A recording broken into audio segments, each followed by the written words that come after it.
Papis, Aliouane, donc alias Papis, qui est un artiste, ex-candidat à l'immigration et qui est devenu entrepreneur dans l'audiovisuel et l'événementiel depuis 2017.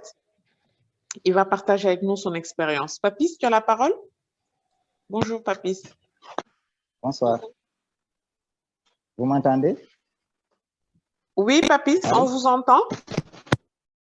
On vous entend. On vous entend très bien, c'est à vous.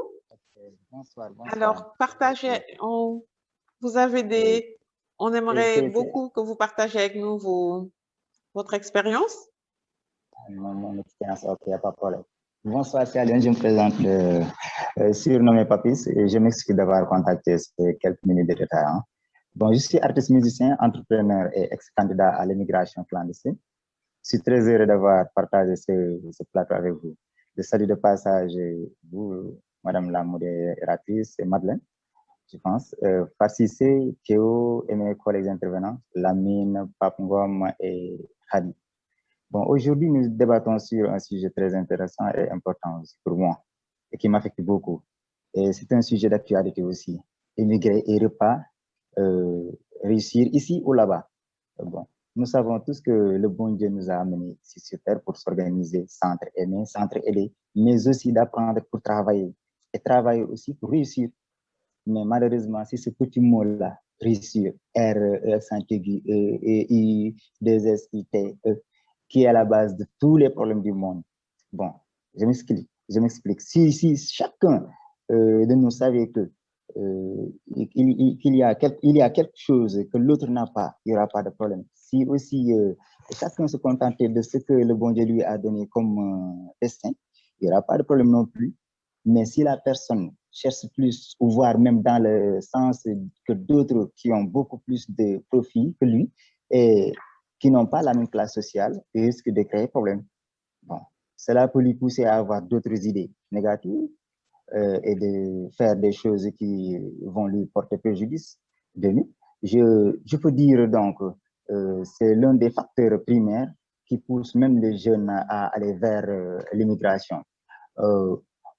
Notons aussi que plusieurs facteurs sont généralement cités comme étant à l'origine de la migration en général. Par exemple, en milieu urbain, il y a l'accroissement de la pauvreté, il y a la généralisation du chômage, surtout la faible rémunération. Vous savez, après ma libération dans l'armée sénégalaise, j'ai été dans une société de gardiennage où on me payait 40 000 francs le mois, alors que mes dépenses mensuelles dépassaient les 75 000 francs, sans compter même le transport et les repas. Bon.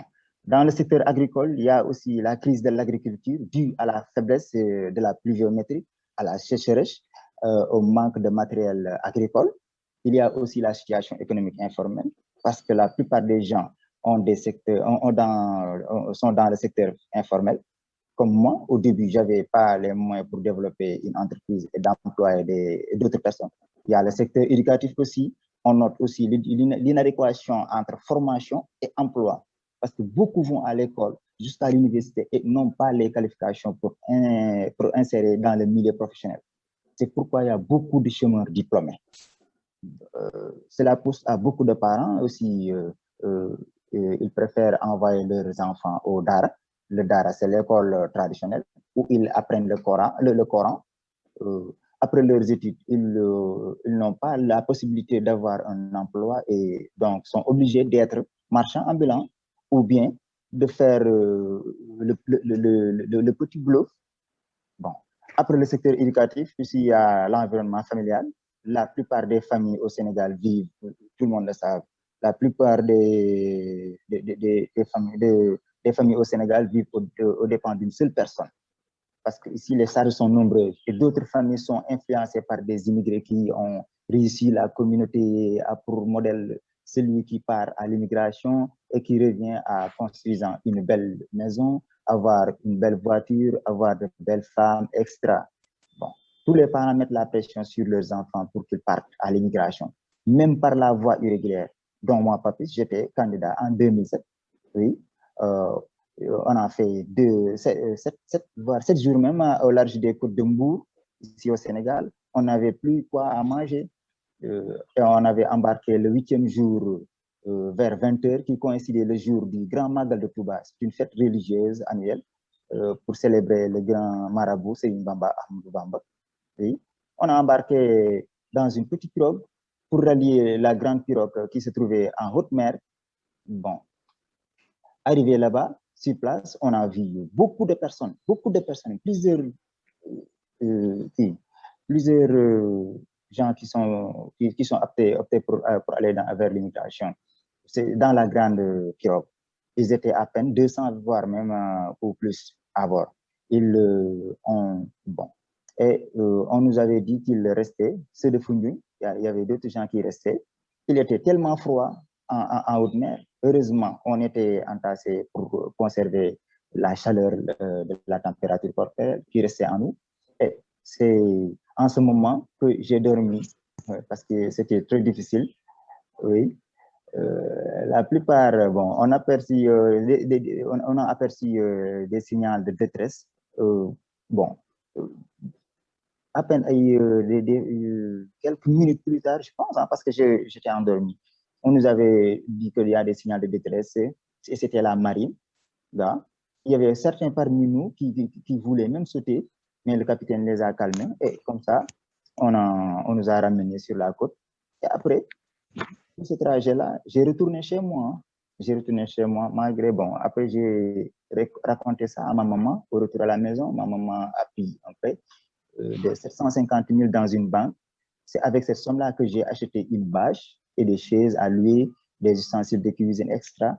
Et aujourd'hui, vraiment, j'ai des podiums, des strates, des bâches, tentes à décoration interne, une sonorisation, une voiture, pour assurer le transport de matériel. C'est ainsi qu'en 2017 aussi, j'ai parvenu à formaliser l'entreprise. Une entreprise, quoi. J'ai ouvert une entreprise qui porte le nom de ma maman. Il y a Fatou Diop établissement et services. Bon, c'est là où je vais m'arrêter pour ne pas monopoliser la parole. Je vous remets l'antenne. Merci beaucoup, Papis. C'est vraiment très émouvant et on sent encore toute l'émotion qu'il y a eu avec ton expérience. Merci beaucoup. Et c'est très bien. On te félicite aussi d'être revenu, que tu sois en bonne santé et que tu aies pu avoir une petite entreprise à succès. Voilà, bonne continuation.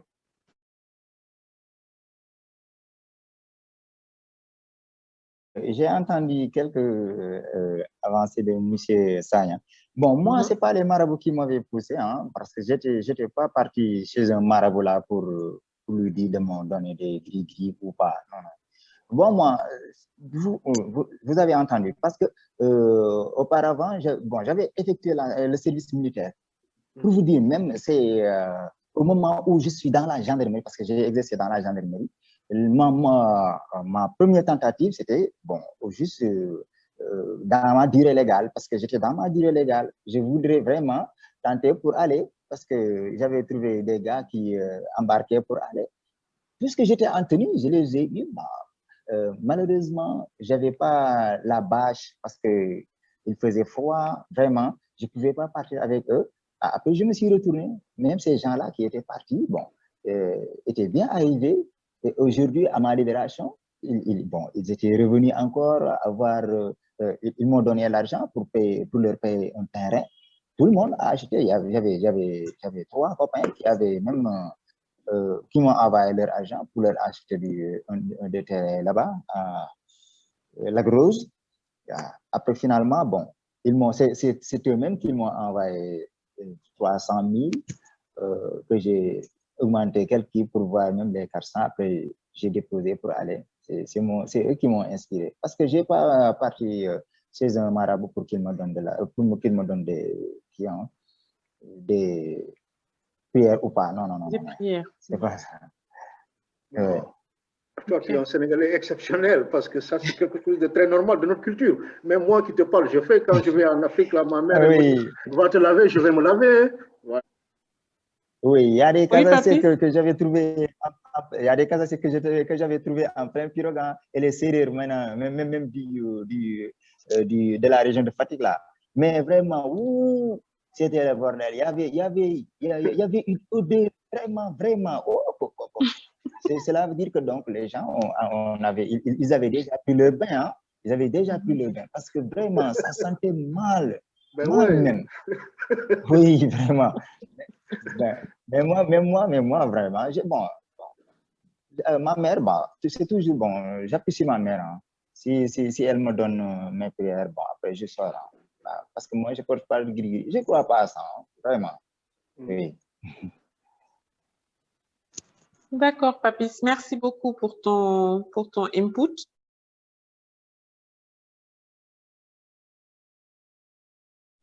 On a une autre question sur le chat. La personne voudrait savoir qu'est-ce que tu as retenu de cette tentative d'émigration et quel est ton message pour ces jeunes qui n'ont que ça en tête, de prendre les pirogues et de partir. Papis, tu as la parole. En tout cas, c'était tellement dur. Vraiment. J'ai vécu une expérience vraiment. En tout cas, c'est inexplicable parce que j'ai vécu pas mal de souffrances à Bango, là-bas dans l'armée, au Dara, lorsque je faisais aussi d'autres formations. Mais vraiment, ce que j'ai vécu en haute mer durant cette nuit-là, en tout cas, c'est inexplicable.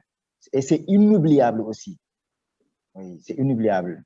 Parce que vraiment, en tout cas, c'était tellement dur, Dal. C'était tellement dur. Mais en tout cas, je dis aux gens, surtout les jeunes, bon, tentez, mais bon, peut-être, en tout cas, c'est difficile à dire, Dal. Parce que ici, vraiment, c'est tellement dur. La situation est tellement dure, quoi. Surtout la pandémie au coronavirus, là. Ça a touché beaucoup de secteurs. Ça a touché beaucoup de secteurs même. En tout cas, moi, je propose aux jeunes de, bon, peut-être, le mot mougne en Wolof, c'est comment encore? Mougne. Supporter? Supporter, oui. Supporter? Supporter peut-être, parce que, oui, supporter, parce que, bon, ici, vraiment, c'est tellement dur, quoi, surtout ici au Sénégal. Supporter, La politique, faire là, preuve de vraiment. résilience. De résilience, oui, parce que nos autorités, vraiment, ils n'aident pas les jeunes, quoi. Peut-être, bon, à ces temps-ci, j'ai entendu dire que, bon, notre président, peut-être, a pris une certaine, de certaines mesures pour, Oui. pour accompagner les jeunes.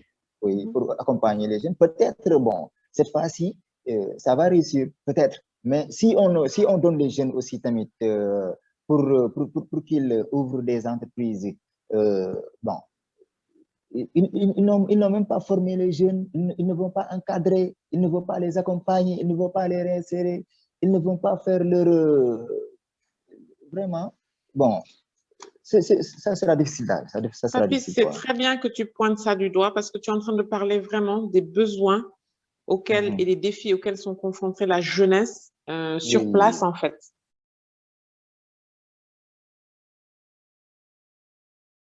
J'avais juste une question pour Papis pour savoir et lui demander, est-ce qu'il a encore des nouvelles des gens avec qui il a partagé la pirogue et qu'est-ce qu'ils sont devenus?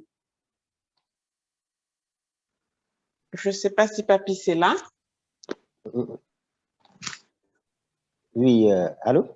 Allô, oui, Papis? Ouais, oui, mais bon, il y en a certains parmi eux, il y a mes copains, il y a des collègues à qui, bon, j'étais leur grand frère, ils sont partis, mais maintenant, vraiment, ils ont quelque chose que je n'ai pas pour le moment. Mais en tout cas, bon, je veux Donc, dire ils que, sont bon, moi arrivés à aussi, bon port. à bon port, oui, Et ils ont réussi, quoi. ils ont une vie d'émigrés en Europe. Oui. Mais bon, là, et ceux qui sont restés à Dakar, au Sénégal, je veux dire? Bon, des fois, je rencontre quelques-uns, bon, parce que vous savez, moi, je suis claviste, je joue avec Abou Djoubade, un chanteur Abou Djoubade, un chanteur peul. Oui. Des fois, quand je joue, bon, je rencontre des gens qui organisent... Durant les concerts. Durant les concerts, c'est eux-mêmes qui organisent ces concerts-là. Après, il y bien. a des gens aussi, oui. En tout cas, vraiment, je joue comme le rôle de ménagement ici et j'aide encore quelques-uns. Parce que des fois, si j'ai un problème pour le matériel, pour le transport des bagages qui sont très lourds. Des fois, j'interpelle quelques-uns pour venir me prêter main forte. On vit tous ici, hein, des fois. Bon, j'ai rencontré 5 personnes avec qui j'étais dans le même quartier. Et, au retour, il y a 3 qui sont partis et qui ont réussi, mais les 2 sont là. Bon, des fois, si j'ai un problème, je les appelle pour qu'ils me prennent main forte. Il y a un chauffeur, je lui dis des fois de venir conduire ma voiture.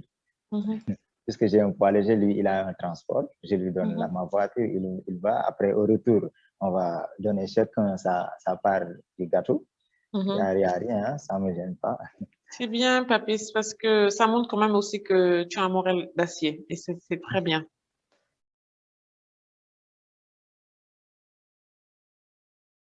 Est-ce que tes amis qui ont pris la pirogue pour aller en Europe, est-ce qu'ils regrettent ou pas? Bon, vous savez quelque chose, hein, parce que le problème de clandestinité, bon, ça peut, bon, parce qu'il y a des gens qui sont là-bas, qui envoient de l'argent, qui ont réussi ici, mais il y a aussi, la clandestinité peut surgir aussi tout au long du processus migratoire, hein, parce que, par exemple, le migrant peut accéder légalement là-bas, dans un pays de transit ou de destination, séjourner en toute légalité. Il suffit qu'il dépasse la période de transit autorisé pour qu'il devienne irrégulier. Hein? Donc, il est possible donc également qu'un étranger aussi puisse accéder illégalement dans un pays tiers et y séjourner illégalement et sortir en toute légalité aussi. Parce que, bon, il y a des gens qui ont déjà des papiers, ils retournent, ils font 2 mois ici au Sénégal, ils repartent encore faire 3 mois là-bas, 4 mois, ils reviennent encore. Bon, donc, cela veut dire qu'ils ont réussi parce qu'ils achètent des voitures, ils mettent des bagages dans des conteneurs. Des fois, j'ai un copain même qui m'envoie des bagages pour que je lui vende ça, les matériels de musique, puisque j'évolue dans ce domaine, la musique. Bon, il m'envoie des conteneurs, des bagages, parce que il y a quelque chose aussi à noter aussi, parce que je ne vous cache pas, l'entreprise Yafades, c'est mon entreprise, mais elle est tombée en faillite dû à la pandémie aussi, au coronavirus. Et j'en profite aussi de chercher un ou des partenaires pour son relancement. OK. Je crois que Papis, tu es là. Tu veux peut-être dire un petit mot de la fin, si tu en as l'occasion.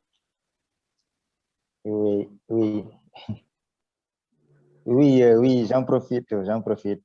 En tout cas, moi, on peut trouver une remède à ce phénomène. C'est de faciliter l'obtention des visas pour ne plus que les jeunes prennent des risques en mer et dans le désert. Il faut trouver aussi des financements pour le secteur informel. Former les jeunes dans les différents métiers, mais aussi les jeunes aussi doivent aller à la recherche de l'information pour être à jour aussi. Je vous remercie à tout le monde, mais les intervenants, Lamine, Pape et Khadi, vraiment, merci beaucoup à tout le monde. Et coup chapeau à Farsissé, qui a tout fait pour que je participe à cette réunion. Et professeur Aïdara du partenaire Khadija, M. Diop, et à toute l'équipe de la GIAF, du GIAF, ainsi que, vous, Madeleine. Merci beaucoup.